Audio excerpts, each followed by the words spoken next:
Hey everyone, so in today's video we are going to be doing a quick little first impressions of the new Shiseido Synchro Skin Self-Refreshing Powder Foundation. Now, I have tried the foundation already, the liquid foundation, and I really enjoy it. I actually have an entire review on it, so I will leave it linked down below. I've tried the concealer. I wasn't as much of a fan of the concealer, but I wanted to try this powder foundation because if you're new to my channel, I'm not typically a fan of powders. I really find that they make my already dry skin look pretty dry, but I have recently tried out some more powder foundations like the new one from Makeup Forever, the J-Cat Aquassurance. These products actually jive well with my skin, so I think that companies are finally finding new technology, really milling their powders in a different way than they used to be. Because I love the foundation so much, I was really excited to try the powder foundation to see how it would stack up. The claims of this powder foundation are incredibly similar to the claims that the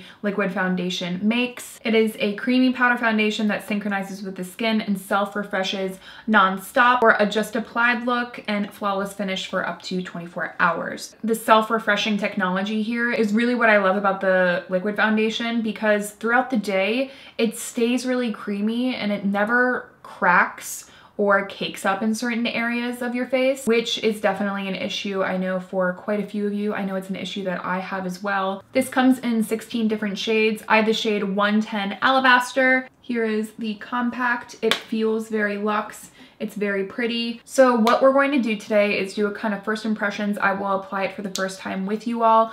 Right now, all I have is just my Glossier Future Dew, my primer of choice. We are going to apply some concealer under my eyes, just under the eyes, because I want to see how this powder foundation sets concealer, and then we'll go on to the rest of the face just to see how it works as a powder foundation on its own. I'm just going in with my Maybelline Fit Me concealer. You guys know I love this one. And just again, applying a little bit under my eyes. I always like to get in this corner as well. That's where I have the most darkness. And a quick trick that I have showed you guys before on my channel is that I let my concealer, especially this one, set for about a minute. It will really concentrate the coverage wherever you put it. And again, I'm just keeping it under my eyes because I want to see how much coverage the powder gives on its own. So that is how my concealer under my eyes looks unset. Now I'm just going to go in with the powder foundation. I'm just going to use the little sponge. They do say that this has a natural finish and a medium coverage. We'll see how I feel about that. That has a very smoothing effect that I think a lot of you will really like. So right off the bat, it looks very smooth. It feels very smooth. I'm not sure if you can see though, that it looks a little bit dry right there. It just is exaggerating those little lines that I have under my eyes. Concealer alone doesn't really exaggerate those lines for me. Going to just set this side now. Yep. So it's kind of doing the same thing right there. But overall, like especially for video, this looks incredibly smooth.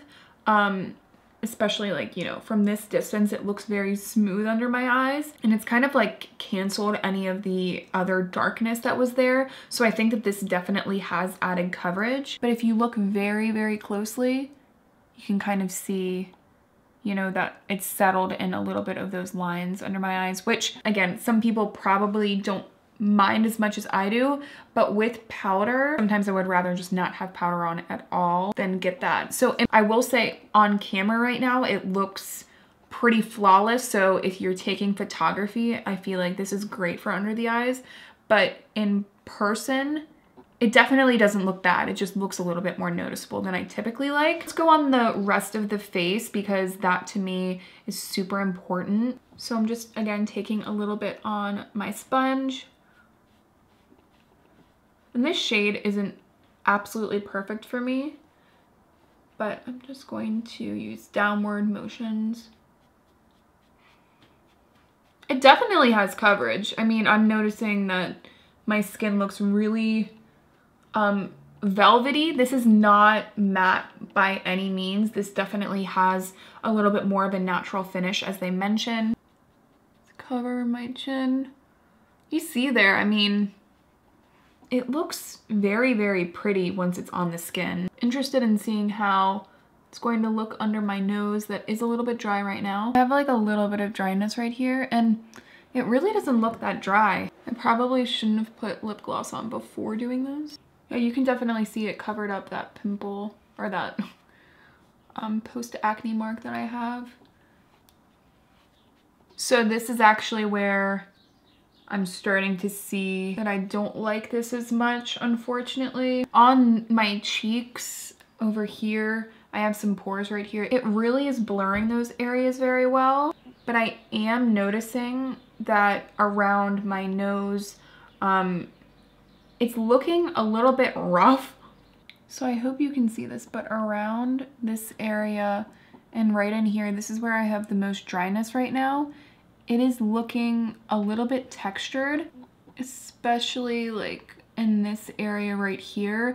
I'm seeing that it's definitely collecting and not looking as flattering. I will say I've mentioned before in some of my videos that the way my skin looks and the overall texture is incredibly important to me, and I really want to make sure that my skin looks as skin-like as possible, and I would rather skip makeup than exaggerate texture on my skin. Put a little bit on my forehead, see how that looks.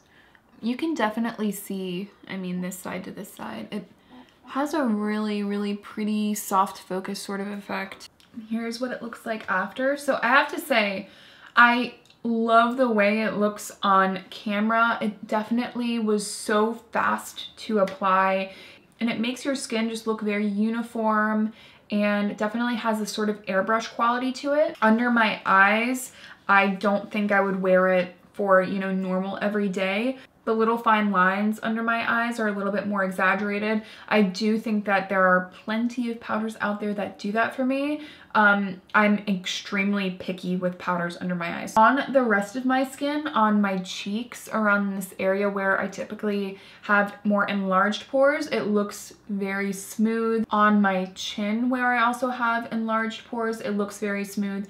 And I like that it just doesn't look like a lot of makeup. It looks very lightweight on the skin, and it definitely meshes with the skin in the way that the foundation does. It has a very creamy look to it.